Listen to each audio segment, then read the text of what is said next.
Hi, guys. It's your teacher. I'm so sorry that I'm not with you. I am very sick. I'm safe though, but I'm sick. So, what I want to show you is what you're doing today.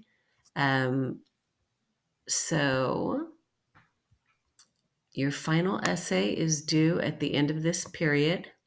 Okay. You're going to submit here, same place you submitted last week, but I've made it so that you can turn in an edited version. And the very first thing I want you to do is notice when you click that I have attached a beautiful rubric. Oh my goodness, you're going to love it. By the way, there's nothing on it that we haven't talked about at length. Okay, so make sure you check out that rubric. I also want to remind you have all these resources from the last week, okay, including the sample essay, all kinds of stuff. So have at it. What I want to do right now is take you through some guided polishing. Okay. So there are really three parts to this little guided polishing.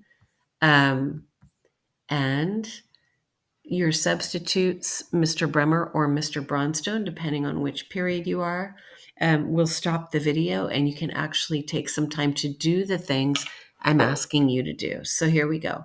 Perfecting Your Essay When Your Teacher's Homesick by Mrs. Rigsich, who misses you guys. Here we go. Read the rubric. I already told you that part. Connecting words matter. Connecting words tell the reader the relationship between sentences. Very few people include them when they're drafting.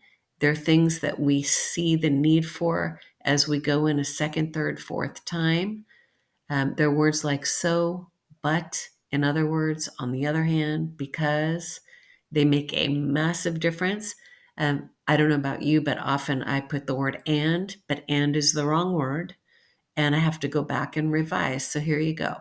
Let's look at two examples. Mrs. Regasich is unkind and her students don't like her. The and makes it sound like two totally unrelated things. Now, clearly they've got to be related. So there you go. Mrs. Regasich is unkind. So her students don't like her. Now we see that this is a result of this. Okay? Because Mrs. Regasich is unkind, her students don't like her. Get it? Here's another example. And this is fiction. I'm not always invited to every social event, but I am invited to every social event.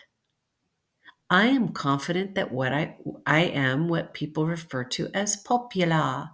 Okay, so clearly they're related, but whoever wrote this didn't relate them, so I'm going to do it.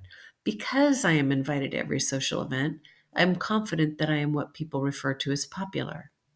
Or, I am invited to every social event, so I am confident that I am what people refer to as popular. Get it? You get it. Here are a bunch of words, right? That show the relationship between sentences. This helps your reader stay on track, and it helps your teacher give you the highest grade possible. These words matter.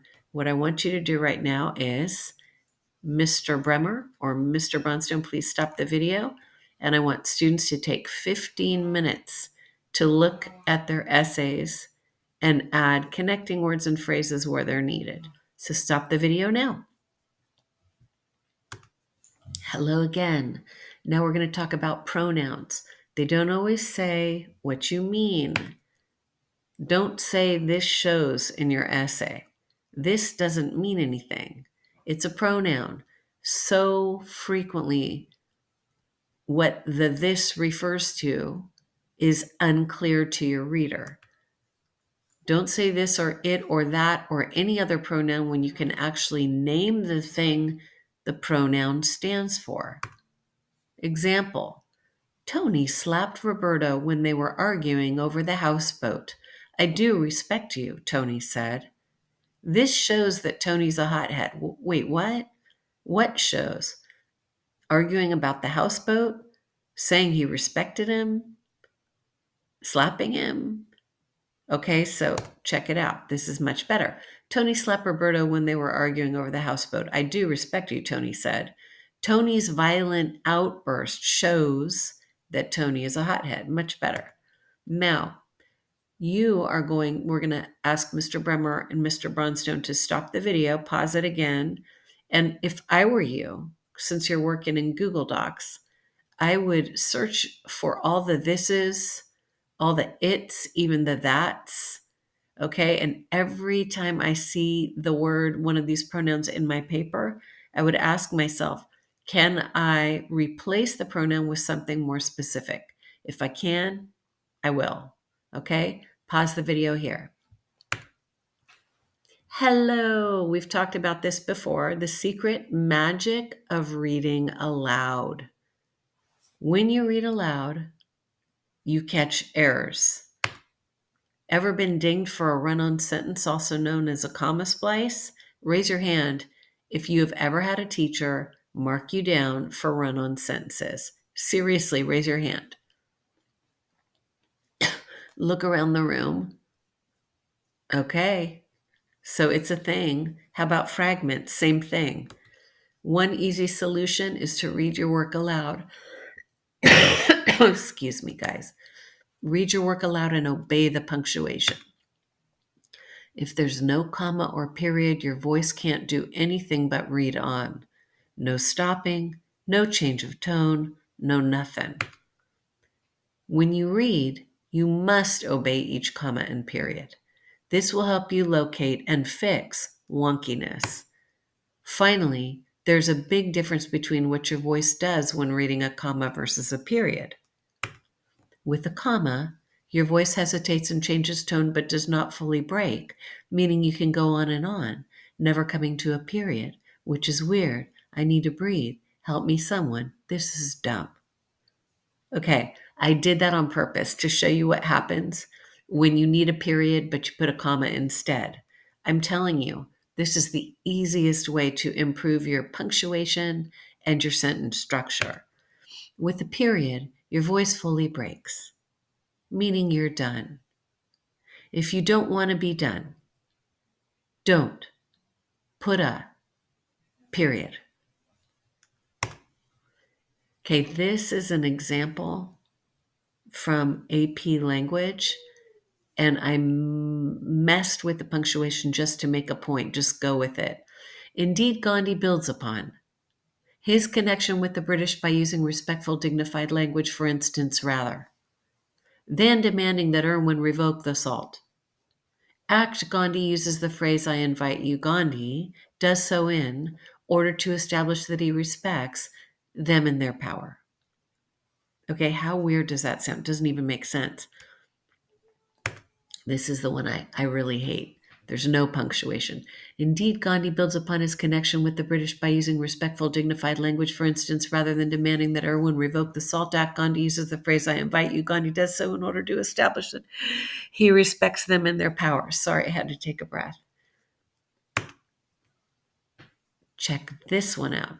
Indeed, Gandhi builds upon his connection with the British by using respectful, dignified language. For instance, rather than demanding that Irwin revoke the SALT Act, Gandhi uses the phrase, I invite you. Gandhi does so in order to establish that he respects them and their power. See? So much better. What a difference a comma makes. The panda eats, shoots, and leaves. That's correct. Panda bears eat, shoots, and leaves. But if you add some commas, you got a violent panda. The panda eats, shoots, bam, bam, bam, and leaves. Get it? Okay, check this one out. Let's eat, Grandma.